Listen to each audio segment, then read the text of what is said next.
providing more customer service offices than any other Louisiana utility company, staffed with customer representatives who work and live in Louisiana, and offering 24/7 emergency response. That's what keeps CLECO energized. Hey, good morning, everybody. It is 85 degrees out at Rapides Hospital. Dew points yesterday were approaching 80. We are at 74 right now. It's humid. Had some storms roll through yesterday, but the Red River looking pretty darn calm right now. So let's get right into everything here. First off, excessive heat warnings, heat advisories. It's July. We know it's hot. It's a little bit hotter than it should be, so we have these in place. Now, the heat advisory is for heat indices up to 111. The heat warning is for up to 114. You're not going to be able to tell a difference. It's going to be hot. So like I said, we're going to go quickly through the basics of all this stuff. We're going to get right into Hurricane Beryl after that. Upper 80s, we translate right into the upper 90s by about 3 o'clock. I think there could be a few hundreds out there. Probably will, as our forecast high in Alexandria today is 99 degrees. 78 to wake up to tomorrow. 77 is my forecast low, so it's going to be nasty. Here is your radar right now. Just some scattered storms offshore. Not a lot going on. So again, it's all Beryl all the time right now.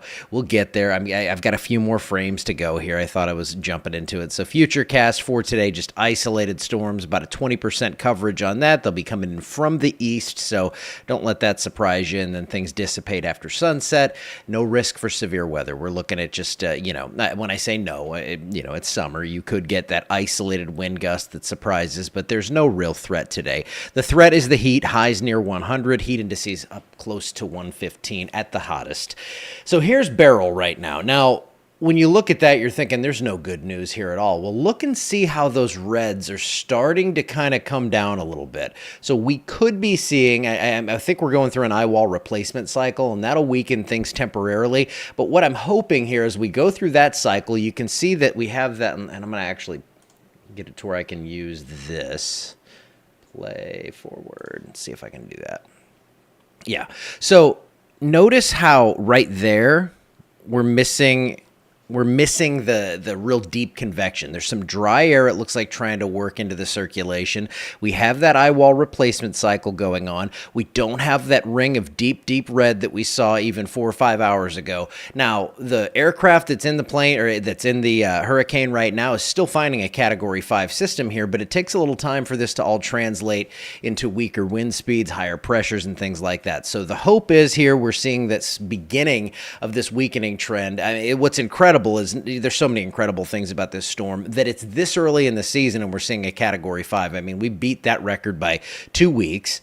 And then we have a system that's moving through an area that's so traditional for just shredding these systems, and it's had like no effect at all. If anything, it's been a positive effect. And as this moves further toward the north here, you do have some land interaction, although it looks like most of the circulation stays south of Hispaniola. It could go right over Jamaica. That could cause a little disruption, but unfortunately, of course, that means Jamaica is going to see some major problems. So that's what we're looking at right now. Here is the forecast track on Beryl. Right now, winds at 165. So this is a Category 5 hurricane that is forecast to come right across or just south of Jamaica. And then it's going to come toward the Yucatan Peninsula. And then once it gets out here, that's what's really when we get curious. Now, the one thing I don't think I was clear enough about, and I'll be clearer about this today when I post here, is notice this is a tropical storm now. So it's not like we're going to see a Category 5 hurricane in all likelihood. I mean, there's, I'm sure, a 0.001% chance, but what I think is going to be really crucial to this is we have some unfavorable conditions. So we'll see how far it weakens. And then it really depends on how much land interaction we get. So if this moves further south across the Yucatan, it's moving quickly, but it's still going to take this at least a solid 12 hours to move across that. That's going to be plenty of time to weaken things up. Now, if it crosses up near Cozumel, kind of hooks a little more to the right, and it's only over there for a few hours, it's not going to be nearly as much weakening, but we will see some degree of weakening. So it's not like we see many or any scenarios in the forecast data where this comes out in the Gulf as a Category 5 and we have a Laura repeat or something. I know I shouldn't even say that, but it's not what we're seeing. So I want to be clear that if we do see something, let's just say we get these worst case models that verify, there could be something making landfall, I think, especially across the Texas coast. I'll be, watching very closely on this, but say this thing comes in around Houston and we get kind of a sprawled out system, well, we could get some beneficial rain at that point. And I mean, again, we're not rooting for anybody to see a hurricane or anything like that, but I think there are actually scenarios where this kind of works for us and we get some rain that we need into the area. But it's going to be a fine line we're walking for sure. Tropical models, I've taken out the ones I don't like. The ones that go crazy and shoot it off to the right and stuff, those are climatologically driven. But look at this agreement. It's really incredible to see this on the more traditional good models here. We're seeing a track that's really kind of clustered across the Yucatan. Yes, there are going to be ensembles when I look at my hundreds of model these tracks that come in that bring this further to the right. What I notice here is this comes out into the southern central Gulf of Mexico. Yes, we do get some sort of a bend to the north at the end. So, this ends right here. It's possible that this tracks up like this then, and we get some rainfall. And what I'm really seeing here is that the models have trended toward getting a lot more moisture into our area because we will be closer to that circulation. That doesn't mean we see days and weeks without power and all that stuff. We have a long way to go on this. Like I said, I really want to get into tonight, tomorrow. That's when I think I'll get a real good handle on not only what the models are saying, but what the strength is of this system. If that shear is having an impact, if we have land interaction with Jamaica to weaken Hurricane Beryl. Now, here's your tropical storm force wind forecast over the next 5 days. You can see Jamaica is really right in the crosshairs here. And these are just winds sustained over 40 miles per hour. I took this because it's a little wider scope and we can see where we're seeing at least low chances for that.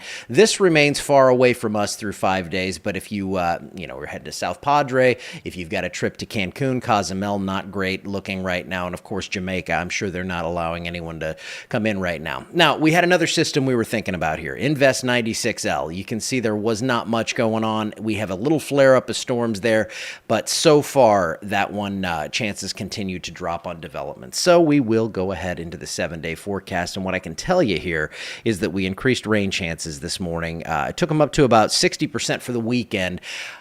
Beryl or no, if this thing, say it goes into the Yucatan and then into northern Mexico, I really think we still, because that trough is going to pick up pieces of this and bring it northward, we're going to get an increase in rain chances. So starting as soon as Thursday, we'll start to see rain chances come up as moisture increases. Over the weekend, if I see the trend continuing, I'll probably take these rain chances even higher, 70, 80%. Highs because of that are coming down into the low 90s, and you'll see here when we go further into the future, into that 8 to 14-day outlook. Temperatures near or slightly above normal because we have a lot of moisture in the area, and now we are into the above normal precip realm because no matter what, we have that system behind this, that tropical wave that probably doesn't develop, but that's going to keep moisture pumping into the area and give us a lot of rainfall.